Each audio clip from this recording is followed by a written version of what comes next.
বাড়িতে সবাই আমার জন্য ওয়েট করছে। ঠিক কখন বাড়ি থেকে বেরিয়েছি। হাতটা আমার ছাড়ো দিয়া। হাতটা ছাড়বো বলে তো আমি ধরিনি। Please please stop this nonsense. আর যেন তোমার মুখে আমি এরকম কথা না শুনি, ওকে? আপনি আমার সঙ্গে যে ব্যবহারটা করছেন না, সেটার জন্য কিন্তু আমার একদম কষ্ট হচ্ছে না, রাগও হচ্ছে না। কারণ আপনার এই ব্যবহারের কারণটা আমি জানি, আমি আপনাকে বুঝি। না না, তুমি আমাকে বোঝো না। তুমি যদি আমাকে বুঝতে তাহলে উদয়পুর স্টেডিয়ামে গিয়ে বেঙ্গল ব্যাডমিন্টন গোল্ড কাপ খেলে কাপটা জিতে বাড়ি ফিরতে, সামান্য একটা সুটকেস হাতে নিয়ে নয়। আপনার কষ্টের কারণটা আমি বুঝি, আর আমি এটাও জানি আপনি আমাকে নিজের থেকেও বেশি ভালোবাসেন। তা সত্ত্বেও আপনি আমাকে ডিভোর্স দিতে চাইছেন, আমাকে আবার ব্যাডমিন্টন খেলানোর জন্য, আমার স্বপ্ন পূরণ করার জন্য। আপনার এই মহত্বের কাছে, আপনার এই ত্যাগের কাছে আমি তো কিছুই না, আমি তো সামান্য একটা মানুষ। আচ্ছা আমি কি করব বলুন তো? আমি তো আপনার মতো এত মহৎ নই। আমি ব্যাডমিন্টন খেলতে চাই, তবে তবে আপনাকে আমার পাশে চাই, এই পরিবারটাকে আমার পাশে চাই।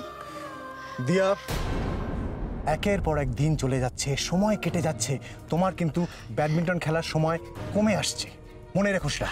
আচ্ছা দেখুন, আজকে খেলতে পারছি না বলে যে কালকেও খেলতে পারবো না এরকম তো আমার মানে নেই। পরশুদিন রাতে ন্যাড়া পড়ার সময় আপনি কোন যন্ত্রণা থেকে র্যাকেটটা পরিয়ে দিতে বলেছিলেন সেটা তো মা দেখেছে। আচ্ছা আচ্ছা, তারপরও কি আপনার মনে হয় না মা এটা নিয়ে কিচ্ছু ভাববে না? মার মনটা একটু হলেও নরম হবে না? হ্যাঁ, কাল মায়ের শর্মা যেটা করলো সেটা একদম ভালো কাজ করেনি, ভীষণ খারাপ হয়েছে ব্যাপারটা। কিন্তু আমি নিশ্চিত মা এটা নিশ্চয়ই বুঝতে পেরেছে যে শুধুমাত্র ব্যাডমিন্টন থেকে আপনার ক্ষতি হবে এমনটা তো নয়। ক্ষতি তো মানুষের যে কোনো সময় যে কোনো কিছুতে হতে পারে। ক্ষতির ভয়ে বাড়িতে বসে থেকে হয়তো জীবনটা এগিয়ে যাবে না, তাই না? সেটা তুমি ভাবছো দিয়া, কিন্তু মার মনে কি চলছে, মা কি ভাবছে সেটা কি তুমি জানো? আচ্ছা আচ্ছা, আমরা দুজনে মিলে মাকে বোঝাবো। শুধুমাত্র বুঝিয়ে হয় না দিয়া।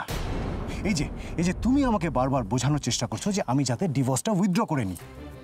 আমি করেছি? আমি করিনি। কারণ তুমি না খেললে তোমার আমার সম্পর্কটা কিন্তু স্বাভাবিক থাকবে না। তাই তোমাকে খেলানোর জন্য আমাকে যা করতে হবে আমি কিন্তু তাই করব। আমাকে খেলানোর জন্য মায়ের শর্মা রান্নার প্রত্যেকটা মিথ্যে অভিযোগকে আপনি মুখ বুঝে মেনে নেবেন?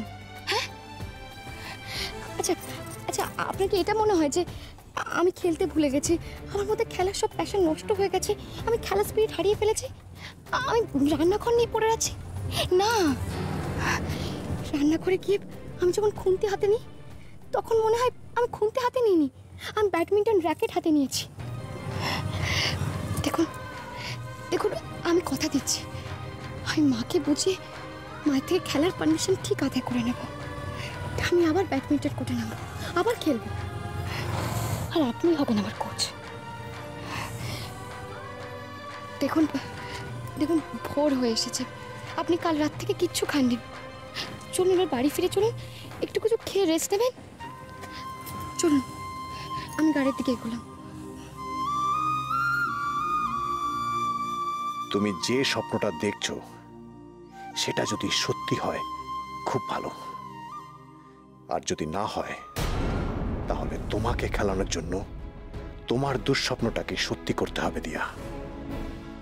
ডিভোর্স তোমাকে দিতেই হবে।